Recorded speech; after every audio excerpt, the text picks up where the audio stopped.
بسم اللہ الرحمن الرحیم، السلام علیکم۔ میں اسامہ زاہد ہوں اور آپ دیکھ رہے ہیں میرا آفیشیل فیس بک پیج اور یوٹیوب چینل۔ ناظرین، پنجاب اسمبلی کی کارروائی بھی ہم نے گزشتہ دن آپ تک پہنچائی اور آج بیسیکلی وزیر اعلیٰ پنجاب کے لیے کاغذات نامزدگی جمع کروا دیے جائیں گے اور تحریک انصاف نے یو ٹرن لیا ہے۔ تحریک انصاف میاں اسلم اقبال کی ممکنہ گرفتاری کے تحت انہوں نے نمبر گیم جو ہے وہ بھی ان کی مکمل نہیں ہے، تو رانا آفتاب کو چنا ہے کہ وہ کاغذات نامزدگی جمع کروائیں گے سنی اتحاد کونسل کے پلیٹ فارم سے۔ دوسری جانب مسلم لیگ نون سے وزیر اعلیٰ پنجاب کے لیے مریم نواز صاحبہ اپنے کاغذات نامزدگی آج جمع کروائیں گی اور ایوان کے اندر موجود واحد تحریک لبیک پاکستان ہے جن کا ایک ایم پی اے موجود ہے، وہ کسی کی حمایت نہیں کریں گے، ووٹ کاسٹ نہیں کریں گے۔ اس سے پہلے سوشل میڈیا پہ خبر وائرل ہوتی ہے، بڑے ہی سینئر صحافی محسن بلال صاحب ہمارے بھائی ہیں۔ محسن بلال صاحب ایک ٹویٹ کرتے ہیں جس میں بیسیکلی اس میں تحریک انصاف کے ایک ممبر صوبائی اسمبلی کے ساتھ سگنا صاحب بیٹھے ہوتے ہیں جو تحریک لبیک کے منتخب ایم پی ہے، تو بظاہر ان کا جیسچر اس طرح سے تھا، ان کی بینچ کے ساتھ ان کے بیٹھے تھے اور نمبر گیم کے حوالے سے ڈسکس کیا گیا، باقی چیزیں جو اعداد و شمار کو لحاظ رکھ کے ہم بات کر سکتے ہیں، یا پھر ہم کہہ سکتے ہیں کہ ممکنہ طور پہ ہمیں یہ شبہ تھا کہ تحریک لبیک تحریک انصاف کے امیدوار کو ووٹ کاسٹ کرے گی، کیونکہ واحد ایک ووٹ ہے، تو یہ پوائنٹ آؤٹ نہیں تھا کہ وہ ضائع کر دیا جائے گا ووٹ، کہ کسی کو کاسٹ نہیں کیا جائے گا۔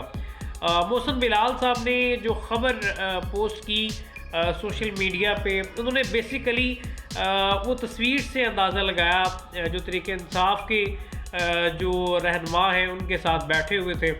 تو بظاہر جیسچر تو اس طرح سے جا رہا تھا، اس تصویر سے لگ رہا تھا کہ تحریک لبیک کے امیدوار جو تحریک انصاف کے جو کینڈیڈیٹ ہیں ان کو ووٹ کریں گے، لیکن محسن بلال صاحب نے ہی اس خبر کی تصدیق کی بعد میں کہ جو تحریک لبیک کے امیدوار ہیں سگنا صاحب وہ کسی کو ووٹ کاسٹ نہیں کریں گے اسمبلی کے اندر۔ تو بیسیکلی جو ان کا پہلے تھا وہ تجزیہ تھا، ذرائع کو انہوں نے ساتھ کوڈ کیا، وہ بیسیکلی ان کا تجزیہ تھا، بظاہر جس طرح سے آپ اندازہ لگا سکتے ہیں حالات و واقعات کو بروئے کار لاتے ہوئے، لیکن جو بعد میں لے کے آئے وہ خبر تھی اور تحقیقی خبر تھی، باقاعدہ ان کا انٹرویو تھا، شارٹ موجود تھا، جو سگنا صاحب ہے تحریک لبیک ایم پی ہیں، تو محسن بلال صاحب کو سوشل میڈیا پہ ٹرولنگ کا سامنا کرنا پڑا اور تحریک لبیک کے کچھ دوستوں نے بڑے غلیظ اور گندی زبان کا استعمال کیا۔ اب وہ تحریک لبیک کے سوشل میڈیا ورکرز ہیں یا پھر گھس بیٹھی ہیں، کیونکہ کوئی بھی اس طرح کی سیاسی جماعت جن کے ورکر سلجھے ہوئے ہوں وہ کبھی بھی اس طرح کی زبان استعمال نہیں کرتی۔ تنقید کرنا ہر کسی کا حق ہے، صحافت پر آپ کسی کی تنقید کر سکتے ہیں، کسی کی سیاست پہ آپ کر سکتے ہیں، کسی کی وکالت پہ کر سکتے ہیں، ہر کسی کے آزاد نظریے، آپ کے اور میرے، ہر پاکستانی کے ایک آزاد خیالی ہے، وہ کسی کو بھی تنقید کا نشانہ بنا سکتا ہے فیکٹس کے ساتھ، لیکن غلیظ زبان کا استعمال کرنا چاہے آپ کا دشمن ہی کیوں نہ ہو، کیونکہ کہا جاتا ہے کہ وہ کمزور ترین دشمن ہوتا ہے جو گالی کا استعمال کرتا ہے، تو کمزوری کی علامت سمجھا جاتا ہے گالی کو، جو کچھ نہیں کر پاتا وہ آخر میں گالی دیتا ہے، گالی دینے والے کو ہمیشہ سے کمزور تصور کیا جاتا ہے۔ تو اس تمام تر معاملے میں ایک تو تحریک لبیک کے دوستوں کے لیے میرا پیغام ہے کہ اس طرح کے جو گھس بیٹھی ہیں ان کا ایک تو پیچھا کریں، یہ آپ کی ایک سیاسی صرف جماعت نہیں ہے، ایک اسلامی جیسچر بھی آپ کے ساتھ اٹیچ ہوتا ہے، تو آپ اس طرح کی زبان جو ہے استعمال نہ کریں،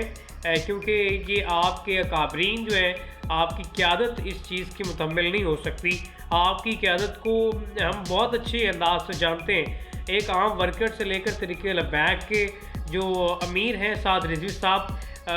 ان کو ہم جانتے ہیں، ایک ورکر سے بھی ہماری ملاقات ہوتی ہے جو مخلص ورکر ہے، تو ان کے نظریات، ان کی روشن خیالی ان گھس بیٹھیوں سے بہت اوپر ہے۔ یہ گھسپیٹھی بیسیکلی قیادت کو اور جماعت کو بدنام کرنے کے حوالے سے پیش ہوتے ہیں. تو بہرحال معاملہ یہ ہے کہ یہی ان گھسپیٹھیوں نے تحریک انصاف کا قلعہ مکمل کیا نا.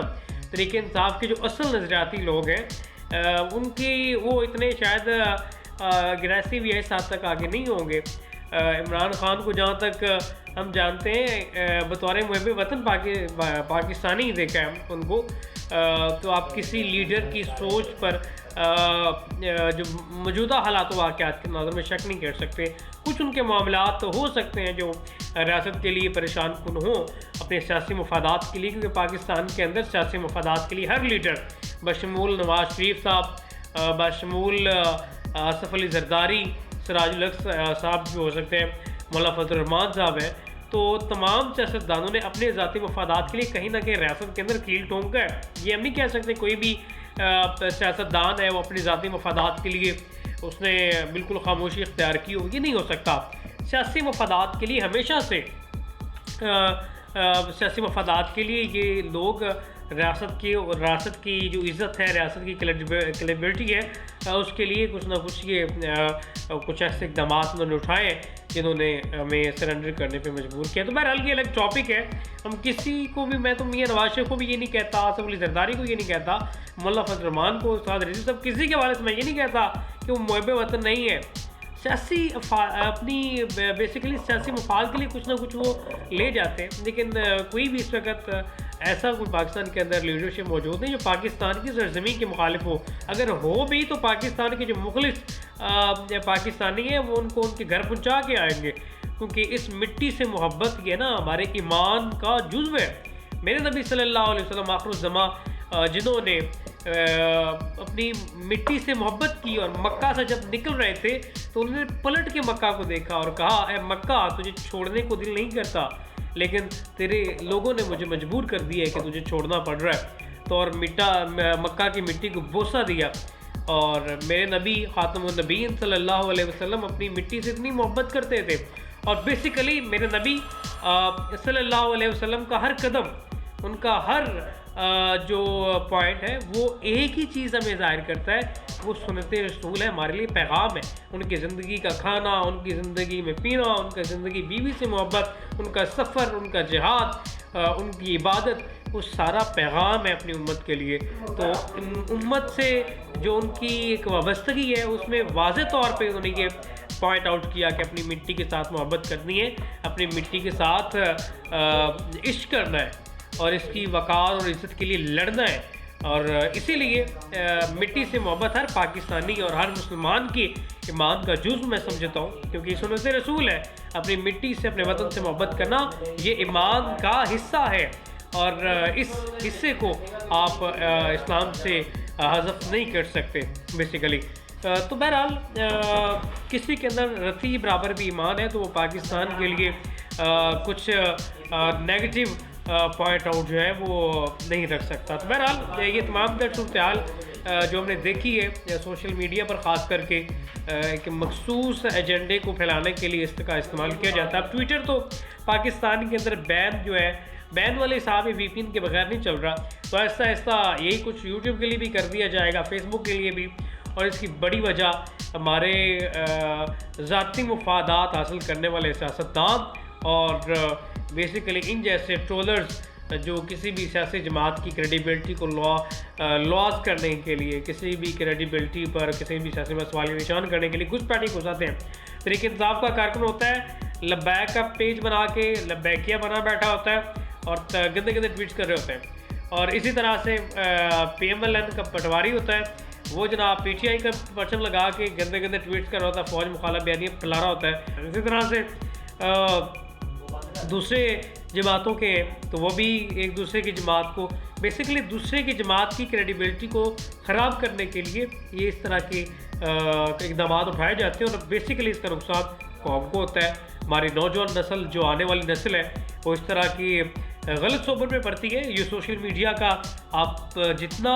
ہم کوشش کرتے ہیں کہ اس کا پازیٹیو استعمال کیا جائے اتنا ہی نیگیٹو استعمال ہوتا ہے. اب دیکھیں ہماری مائیں بہنیں بھی سوشل میڈیا استعمال کرتی ہیں, ہر گھر میں موبائل فون ہے تو سوشل میڈیا کا استعمال ہو رہا ہوتا ہے. ہماری بیویاں یوز کر رہی ہوتی ہیں, ہماری بچیاں یوز کر رہی ہوتی ہیں. تو سوشل میڈیا کا استعمال پاکستان کے اندر صرف مرد نہیں کرتے، سوشل میڈیا کا استعمال ہماری خواتین بھی کرتی ہیں، پردہ دار خواتین، عزت دار خواتین بھی کرتی ہیں، کیونکہ اس کے پازیٹیو استعمال بھی ہیں۔ تو بیسیکلی ان تمام لوگوں کو سوچنا چاہیے کم سے کم آپ جو گھر کے اندر استعمال زبان کر رہے ہیں اسی کی آپ کوشش کریں وہی زبان سوشل میڈیا پہ کریں، کیونکہ وہاں پہ بھی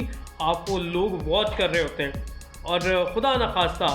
آپ کی گئی ایک نیگیٹو پوسٹ آپ کی ماں بہن یا بیٹی کی نظر سے گزرے گی تو وہ کیا سوچے گی کہ ہم نے اس کو ایسی تربیت دی ہے جس کا مظاہرہ یہ پوری دنیا کے سامنے کر رہا ہے۔ تو بیسیکلی آپ نے اپنی تربیت کو متعارف کروانا ہوتا ہے سوشل میڈیا پہ، تو خدا را سوشل میڈیا کا پازیٹیو استعمال کریں۔ سوشل میڈیا کئی بے روزگار نوجوانوں کے روزگار کا سہارا بنے، اور ذرائع عامہ کے لیے بات کر لیں، اور اس کے علاوہ ایک بڑی وجہ اس کی کہ پیغام رسانی کا ایک بڑا آسان طریقہ اور خبر حاصل کرنے کا بڑا تیز ترین ذریعہ ہے، تو بس اس کو پازیٹیو استعمال کرنے کی ضرورت ہے۔ تو یہ ہمارے لیے کسی نعمت سے کم نہیں ہے۔ اپنے میزبان اسامہ زاہد کو دیجیے اجازت، اللہ نے کے پاس۔